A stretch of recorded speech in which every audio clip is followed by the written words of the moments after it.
एक बंजारे की कहानी। एक बंजारा और उसकी पत्नी कमाने के लिए अपने राज्य से दूसरे राज्य में जा रहे थे।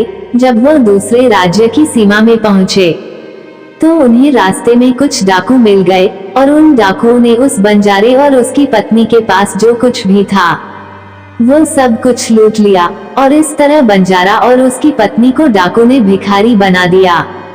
इसके बाद डाकुओं का गिरोह वहां से चला गया, लेकिन बंजारा और उसकी पत्नी लूटने के बाद चिंता में पड़ गए और सोचने लगे कि आगे क्या किया जाए। एक अनजान शहर में दोनों का बुरा हाल हो गया, क्योंकि अनजान शहर में पैसा ही सब कुछ होता है।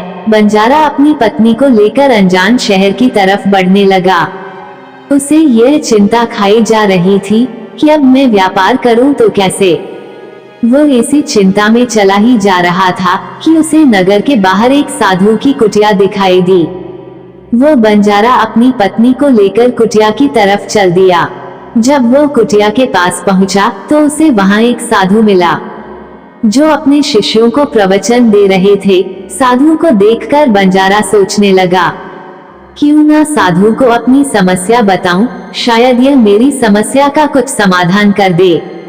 ऐसा विचार करके वह साधु महात्मा के पास पहुंच गया और बहुत ही विनम्र स्वर में उसने अपनी समस्या महात्मा जी को बताई और कहने लगा, महाराज, डाकुओं ने हमारा सब कुछ लूट लिया। अब व्यापार करने के लिए हमारे पास कुछ भी नहीं है।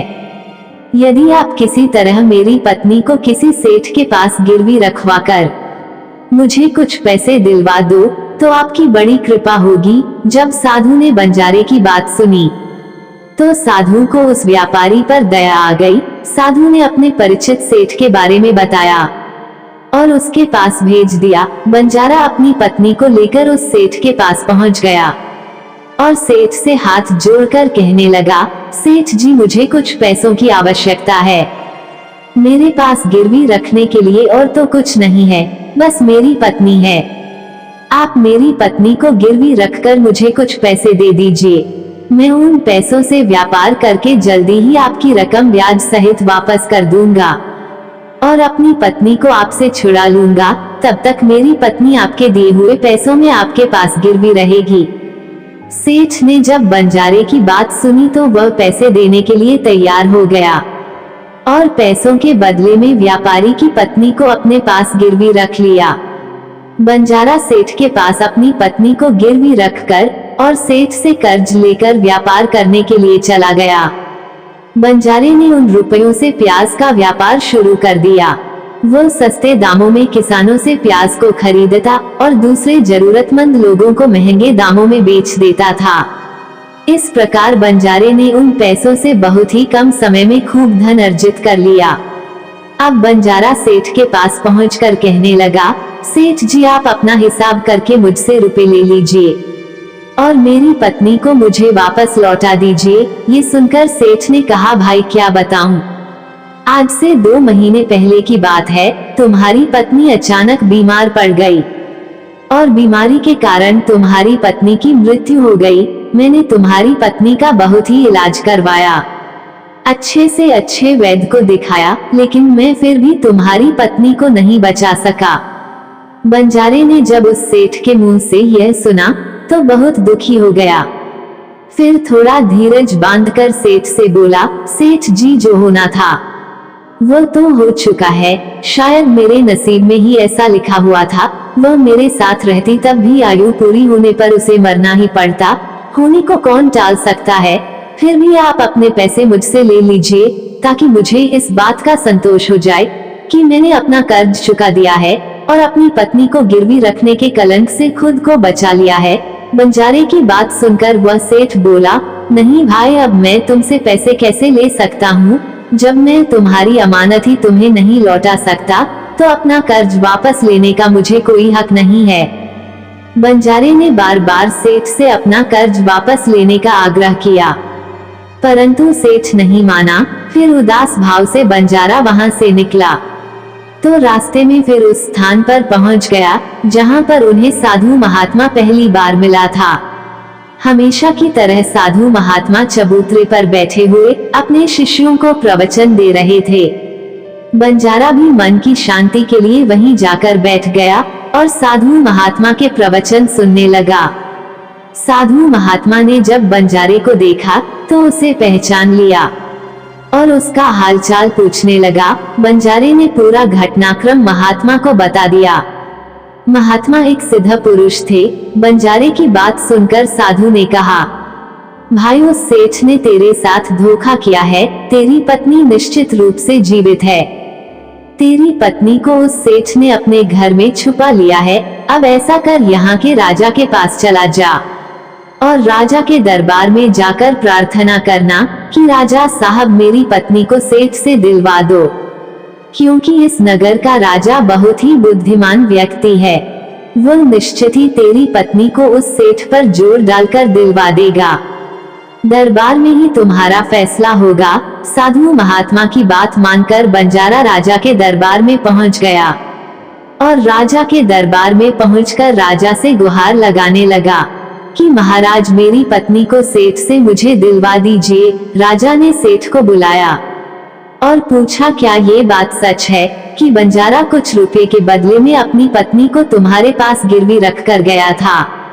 सेठ ने स्वीकार करते हुए कहा कि हाँ राजन, बंजारे की यह बात बिल्कुल सच है।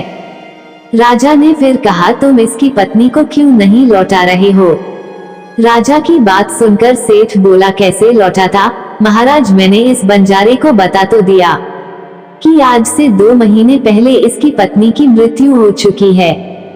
महाराज अब मैं धर्मराज के पास जाकर तो इसकी पत्नी को वापस नहीं ला सकता।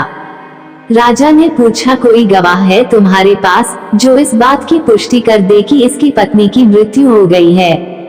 तो सेठ बोला कि महाराज इस बात की पुष्टि वह अच्छी तरह से कर देगा जिसने इस बंजारे की पत्नी का इलाज किया था। वह 4 व्यक्ति भी इस बात की गवाही दे देंगे जो इसकी पत्नी को शमशान में जलाकर आए थे। उस सेठ ने यह बात इतने आत्मविश्वास के साथ कही कि राजा को भी उस पर भरोसा हो गया।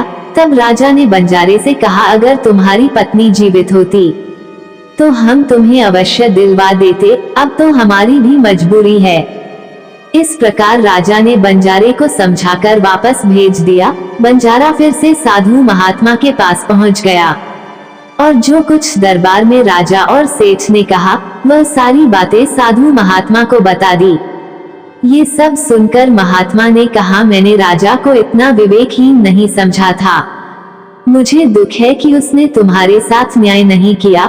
उस राजा ने सेठ की बातों पर तो यकीन कर लिया और तुम्हें समझाकर मेरे पास वापस भेज दिया। अब तुम मेरी एक बात सुनो। तुम एक बार फिर से राजा के पास जाओ और उससे कहना कि सिर्फ 3 घंटे के लिए वो अपनी राजगद्दी पर मुझे बैठने का अधिकार दे दे। तब मैं राजा को बताऊंगा कि न्याय कैसे किया जाता है और न्याय किसे कहते हैं। वो बंजारा एक बार फिर से राजा के दरबार में पहुंचा और जैसा उसे साधु महात्मा ने कहा था उसने राजा से कह दिया। राजा ने बंजारे की यह बात सुनी तो ये सुनकर राजा ने कहा, मुझे 3 घंटे के लिए राजगद्दी छोड़ने में कोई ऐतराज नहीं है। यदि ऐसा करने से तुम्हें न्याय मिल जाएगा तो मैं 3 घंटे के लिए अपनी राजगद्दी छोड़ दूंगा। तुम उन महात्मा को राज दरबार में ले आओ। राजा की यह बात सुनकर बंजारा साधु महात्मा के पास गया और साधु महात्मा को राज दरबार में ले आया। जब साधु महात्मा राज दरबार में पहुंच गए तो राजा ने अपनी राजगद्दी छोड़ दी और महात्मा के राजगद्दी पर विराजमान होते ही महात्मा के सामने सेठ को प्रस्तुत किया। महात्मा ने सेठ से पूछा, 2 महीने पहले जब बंजारे की पत्नी मर गई, इसका कोई सबूत है? फिर सेठ ने कहा, हाँ मेरे गवाह मौजूद है।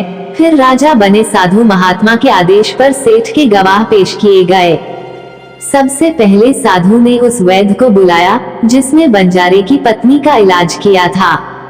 साधु ने उससे पूछा, क्यों भाई आपने ही इस बंजारे की पत्नी का इलाज किया था? वैद्य बोला, जी हाँ मैंने ही बंजारे की पत्नी का इलाज किया था।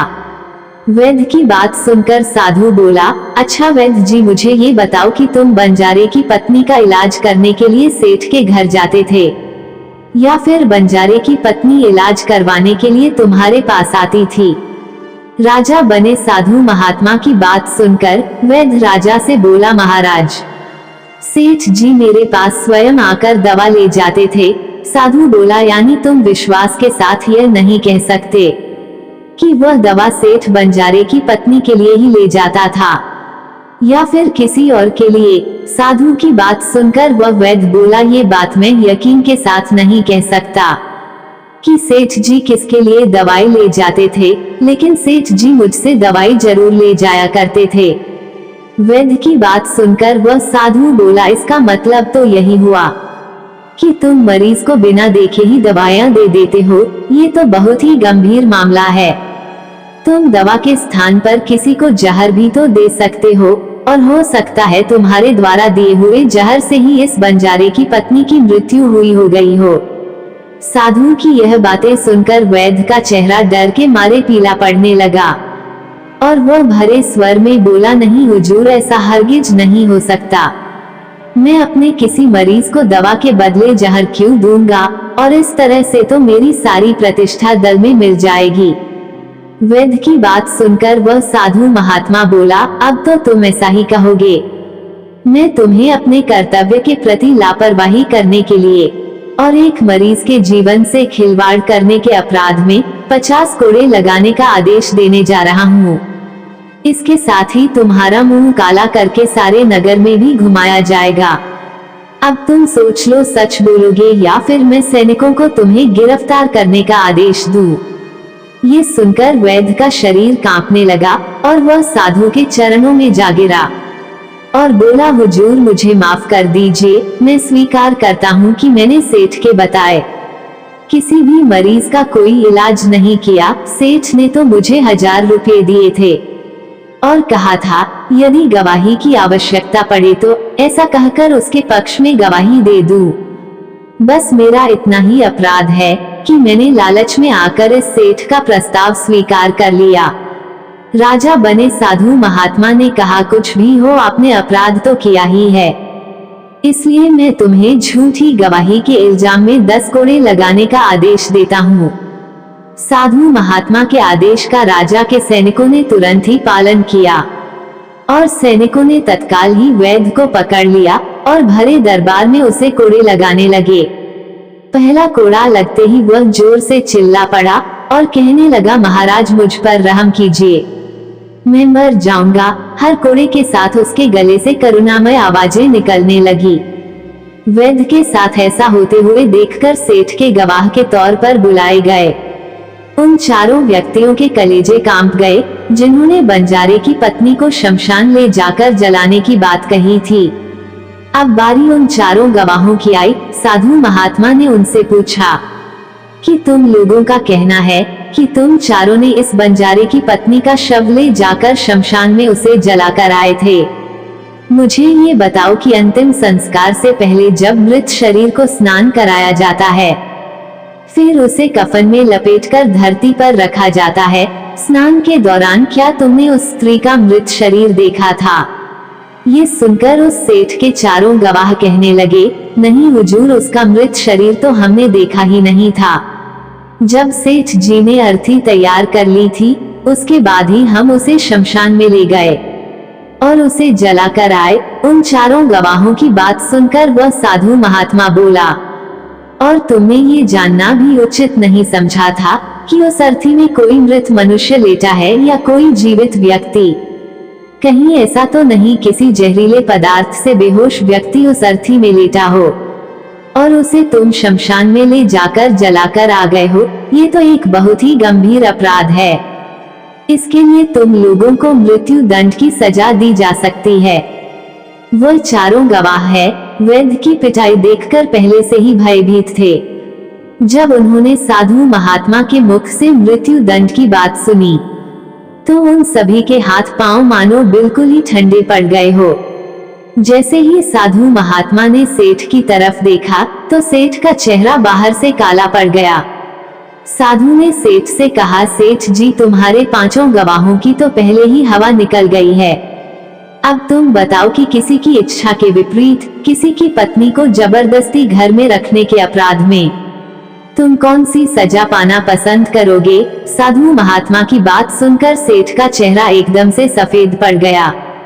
उसके मुंह से कोई बोल नहीं निकल सका। साधु बने राजा ने कहा, इससे पहले कि मैं तुम्हें 10 साल की कठोर कारावास की सजा दे दूं, अभी भी समय है कि तुम इस बंजारे की पत्नी को दरबार में हाजिर करो। राजा के डर से सेठ ने तुरंत अपने सेवकों को घर भेजकर बंजारे की पत्नी को दरबार में प्रस्तुत कर दिया। साधु ने बंजारे को उसकी पत्नी सौंप दी और सेठ को झूठी गवाही के अपराध में 5 महीने की कैद की सजा सुना दी। उन चारों गवाहों को 100 कोड़े मारने की सजा दे दी, जिन्होंने बंजारे की पत्नी का शव शमशान में ले जाने की झूठी गवाही दी थी। ये देखकर राजा चकित रह गया और साधु के सामने हाथ जोड़कर बोला, महात्मा जी आप धन्य है, आपने मुझे सिखा दिया कि न्याय कैसे किया जाता है। राजा की बात सुनकर साधु महात्मा बोला, राजन मेरी 3 बातें सदैव याद रखना कि कभी भी इन 3 स्थानों पर अपनी पत्नी को अकेला नहीं छोड़ना चाहिए। पहला स्थान, अगर आपकी पत्नी बीमार पड़ जाए तो ऐसी स्थिति में कभी भी उसको बीमारी में अकेला छोड़कर नहीं जाना चाहिए, क्योंकि जब कोई मनुष्य किसी स्त्री से विवाह करता है तो विवाह के समय वचन देता है कि मैं तेरे सुख दुख में तेरे साथ रहूंगा। इसलिए बीमारी की हालत में उसके साथ सदैव बने रहिए और उसकी देखभाल करिए। जिस तरीके से पत्नी अपने पति की सेवा करती है, इस तरह से पति का भी कर्तव्य बनता है कि अपनी पत्नी की सेवा में हमेशा तत्पर रहे। यह आपका कर्तव्य है और आपके सुखी जीवन का मंत्र भी है।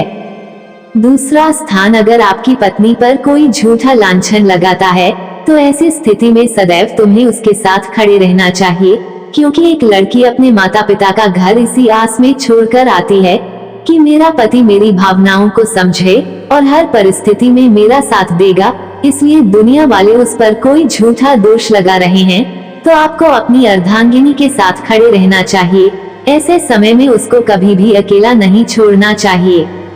तीसरा स्थान, कभी भी अपनी पत्नी को पराये पुरुषों के पास नहीं छोड़ना चाहिए, चाहे वह आपका मित्र हो, चाहे आपका कोई रिश्तेदार हो और चाहे आपका कोई सगा भाई क्यों ना हो। किसी भी परिस्थिति में अपनी पत्नी को किसी अन्य पुरुष के साथ अकेला नहीं छोड़ना चाहिए, क्योंकि आज के समय में किसी का कुछ नहीं पता, कौन कब और किसके साथ दगा कर दे। इसलिए कभी भी भूलकर अपनी पत्नी को किसी पराये पुरुष के साथ अकेला नहीं छोड़ना चाहिए। दोस्तों, वीडियो पसंद आया हो तो इसे लाइक करें, कमेंट करें, चैनल को सब्सक्राइब करें और अपने अधिक से अधिक दोस्तों को शेयर करना ना भूलें। धन्यवाद।